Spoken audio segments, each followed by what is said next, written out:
Welcome to my channel, where we break down the biggest stories, debates, and moments in sports history. And today, we're diving into a comment that absolutely shook the NBA world. Rich Paul has never been shy when it comes to defending LeBron James. For years, he's stood firmly in LeBron's corner every time the GOAT debate comes up, pushing back on Michael Jordan arguments with stats, context, and logic. That's why what he said recently caught everyone off guard. On the Game Over podcast, Paul made his stance clear. He said that if he's starting a basketball team from scratch, he's taking LeBron James #1 overall without hesitation. No debate, no second thoughts. But then came the part that stunned fans everywhere. When it came down to one possession, one final shot with everything on the line, Rich Paul said he's taking Michael Jordan, no question about it.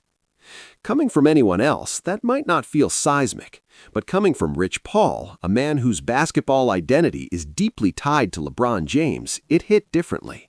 He has defended LeBron against every criticism about clutch moments, last shots, and pass-first tendencies. So to hear him openly admit that he'd trust Jordan with the final attempt felt like a major shift. But this wasn't the knock on LeBron. It was actually a powerful acknowledgement of how greatness can show up in different ways. Paul's logic was simple and honest. If you're building a team, LeBron is the ultimate foundation. His size, vision, durability, basketball IQ, and ability to elevate everyone around him make him the perfect starting point. He controls the flow of the game, bends defenses, and consistently makes the right read, especially in high-pressure moments. That's why many people, myself included, still want LeBron with the ball at the end of a game. End-of-game basketball isn't just about shooting, it's about problem-solving. If the defense collapses, LeBron finds the open man. If there's a mismatch, he exploits it. If the moment demands patience and precision, he delivers. He doesn't just try to win the shot, he tries to win the possession.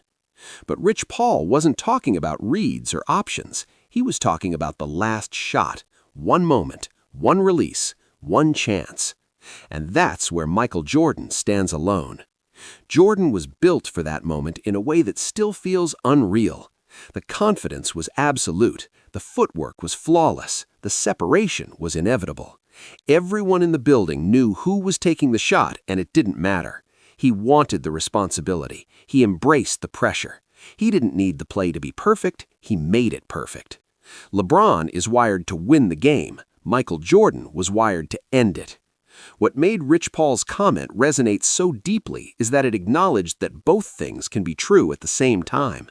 LeBron James can be the greatest team builder the game has ever seen, and Michael Jordan can still be the most ruthless closer in basketball history. Even today, if you ask who I want making the final play, I might still say LeBron James, because I trust him to make the best decision. But if you strip it down to one jumper, one moment, one breath held by millions of fans, Michael Jordan is the answer most people will give, whether they want to admit it or not. And that's why the GOAT debate will never truly end, because greatness doesn't always look the same.